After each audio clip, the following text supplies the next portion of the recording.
एक के बाद एक इतनी सारी बातें होने के बाद उनके अंदर गुस्से का लावा बन चुका था, जो अब किसी भी वक्त फटने वाला था। तुम लोगों की औकात सिर्फ बातें बनाने की है।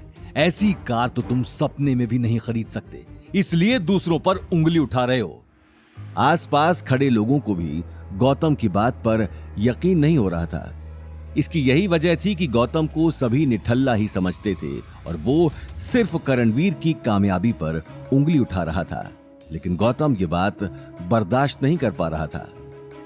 मुझसे उलझने की कोशिश मत करना बच्चे, मैं तुम्हें कहां भेजूंगा ये तुम सोच भी नहीं सकते। करणवीर की ये धमकी सुनकर गौतम खामोश होकर पीछे हट गया। उसी वक्त गायत्री देवी ने आगे आकर कहा, शनाया बेटा छोड़ो, इस फालतू आदमी की बातों पर ध्यान मत दो, इससे तो वैसे भी कुछ काम नहीं है। तुम जाओ गाड़ी चला कर देखो, आखिर तुम्हारे चाचा इतने प्यार से लेकर आए हैं। ये बात सुनते ही शनाया कार के अंदर जाकर बैठ गई। वो आज से पहले 2 करोड़ की स्पोर्ट्स कार में नहीं बैठी थी। देखते ही देखते उसने कार का एक्सेलरेटर दबा दिया और एक झटके में वहां से निकल गई। शनाया के जाते ही सभी लोग अग्रवाल हाउस के अंदर जाकर एक दूसरे से बात करने में बिजी हो गए। लेकिन गायत्री देवी और करणवीर का गुस्सा अभी तक ठंडा नहीं हुआ था। देखते ही देखते परिवार के बाकी लोग भी पार्टी की तैयारियों में बिजी हो गए। लेकिन गौतम के शक की सुई अब तक कार पर ही अटकी हुई थी। सभी के अंदर जाते ही उसने मुंशी जी को फोन पर कार और शनाया की लोकेशन के बारे में बता दिया। वहीं दूसरी तरफ शनाया कार ड्राइव करते हुए हाईवे तक पहुंच चुकी थी।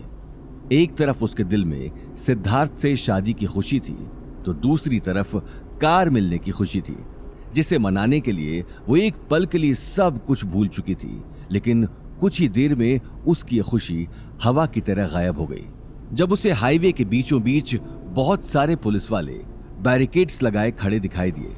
उन पुलिस वालों को देखते ही शनाया ने अपनी कार साइड में लगा दी। शनाया गुस्से में इंस्पेक्टर से बोली, व्हाट द हेल, मुझे क्यों रोका? हम लोग चोरी की कार्स ढूंढ रहे हैं, जिन्हें दूसरी सिटी से चोरी करके जोधपुर में मॉडिफाई किया जा रहा है। मुझे शक है कि आपकी कार उनमें से एक है, इसलिए आपसे पूछताछ करनी है मैडम।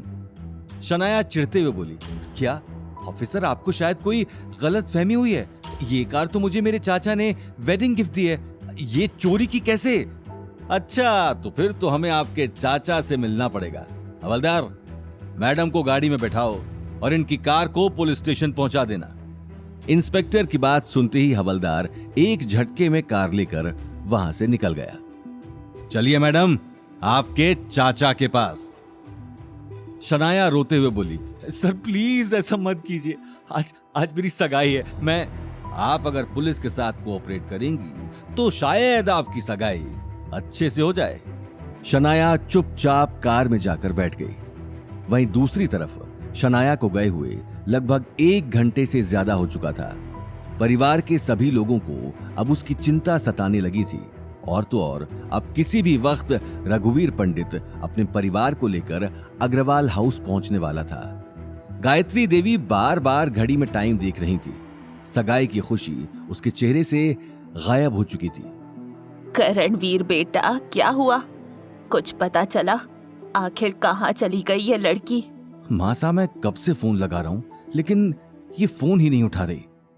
शनाया को पता है कि आज उसकी सगाई है और लड़के वाले किसी भी वक्त पहुंच जाएंगे, फिर भी ये लड़की गायब है।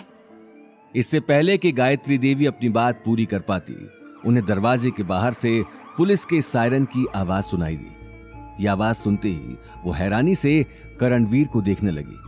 अवनी को भी कुछ समझ में नहीं आ रहा था।